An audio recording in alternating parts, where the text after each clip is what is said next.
ചൂട് വർദ്ധിച്ചതോടെ കോഴിക്കോട് ജില്ലയിലെ വൈദ്യുതി ഉപഭോഗവും കുതിച്ചുയരുന്നു.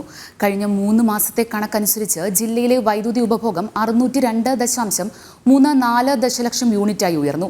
ഇതേ കാലയളവിൽ കഴിഞ്ഞ വർഷത്തെ ഉപഭോഗം 529.47 ദശലക്ഷം യൂണിറ്റായിരുന്നു. AC, ഫാൻ, ഇലക്ട്രിക് വാഹനങ്ങളുടെ ചാർജിംഗ് എന്നിവയുടെ ഉപയോഗം കുത്തനെ വർദ്ധിച്ചതോടെയാണ് വൈദ്യുതി ഉപഭോഗം കൂടിയതെന്നാണ് KEB പറയുന്നത്.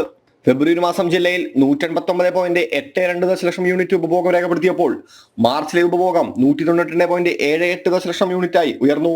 ഏപ്രിലിലെ ഉപഭോഗം വീണ്ടും ഉയർന്ന് 219.74 ദശലക്ഷം യൂണിറ്റായി. ജില്ലയിലെ വൈദ്യുതി ഉപഭോഗം കണക്കാക്കുന്നത് കോഴിക്കോട്, വടകര KEB സർക്കിളുകളിലെ ആകെ ഉപഭോഗം കണക്കാക്കിയാണ്. 2024 ഫെബ്രുവരി മുതൽ ഏപ്രിൽ വരെയുള്ള കാലയളവിൽ കോഴിക്കോട് സർക്കിളിൽ 434.88 ദശലക്ഷം യൂണിറ്റ് ഉപഭോഗം രേഖപ്പെടുത്തിയപ്പോൾ ഇതേ മാസങ്ങളിൽ വടകര സർക്കിളിൽ ഇത് 167.46 ദശലക്ഷം യൂണിറ്റാണ്. ഈ വർഷം ഉപഭോഗം കൂടിയ സമയം രാത്രി 10 മുതൽ പുലർച്ചെ 2 വരെയാണ്. കഴിഞ്ഞ വർഷം ഇത് വൈകിട്ട് 6 മുതൽ രാത്രി 10 മണി വരെയായിരുന്നു. ജനം, കോഴിക്കോട്.